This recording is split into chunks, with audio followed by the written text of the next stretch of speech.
ओम नमो भगवते वासुदेवाय। प्रथमो अध्याय। भगवान के द्वारा पृथ्वी को आश्वासन दिया जाता है और वसुदेव देवकी के विवाह की कथा है तथा कंस के द्वारा देवकी के 6 पुत्रों की हत्या की जाती है। परीक्षित जी, राजा परीक्षित पूछते हैं महाराज सुखदेव जी से, क्या कथितो वंश विस्तारो? राजा उवाच कथितो वंश विस्तारो भवतासु सोम सूर्यो। आपने कहा है वंश विस्तार सोम और सूर्य का, सोम वंश का, सूर्य वंश का। सोम वंश से राजा परीक्षित संबंधित हैं। परीक्षित का जन्म सोम वंश में हुआ है, इसलिए सोम शब्द पहले उनके मुख से निकलता है।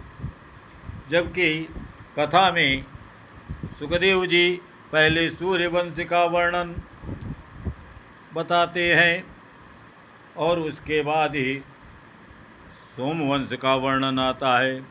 लेकिन परीक्षित का लगाव अपने वंश से, कृष्ण के वंश से होने के कारण और कृष्ण की प्रसन्नता के लिए सोम वंश का नाम पहले पुकारते हुए कहते हैं कि सोम वंश और सूर्य वंश का विस्तार, वंश विस्तार आपने सुनाया है नवे स्कंद में। अब राज्ञां च उभय वंशानां चरितम परम अद्भुतम। और परीक्षित जी कहते हैं कि दोनों का चरित्र परम अद्भुत है। राजा कहते हैं दोनों वंशों के राजाओं का चरित्र परम अद्भुत चरित्र है। एक से एक त्यागी संत महात्मा ऋषि ऐसे हुए हैं। सूर्यवंश में और चंद्रवंश में भी महापुरुषों की, महान आत्माओं की और भगवान के वंश का वर्णन, सूर्यवंश में राम का वर्णन और चंद्रवंश में कृष्ण का वर्णन। कृष्ण जो अर्जुन के फुफेरे भाई हैं, परीक्षित के बाबा अर्जुन के फुफेरे भाई कृष्ण का चरित्र सुनने की उत्कट इच्छा, उत्साह परीक्षित जी के मन में है। अतः परीक्षित जी कहते हैं, कृपा करके धर्म प्रेमी यदुवंश का भगवान के परम प्रेमी मुनिवर सुखदेव जी, आपने स्वभाव से ही धर्म प्रेमी यदुवंश का विशद वर्णन किया है।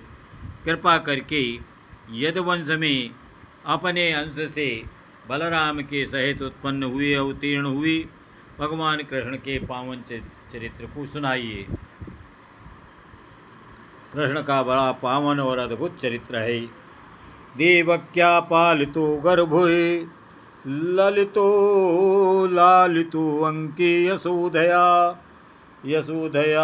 आयुतु बालो गोपालो रमताम हृति।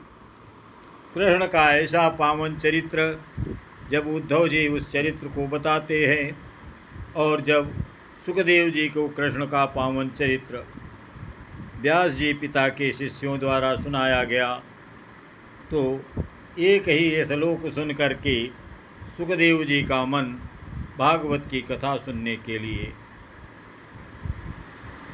उत्साहित हुआ, लालायित हुआ। वो एक श्लोक था कि पूतना जिसने विष स्तन में विष लगा करके कि भगवान के पास पहुँची है, उसे भी माता की गति प्रदान की है भगवान ने। ऐसे कमवा दयालु, ऐसे परम दयालु भगवान की कृपा और लीला को कौन नहीं सुनना पढ़ना चाहेगा। ऐसा विचार करके सुखदेव जी लालायित हुए हैं कृष्ण कथा, भागवत कथा पढ़ने और सुनने के लिए।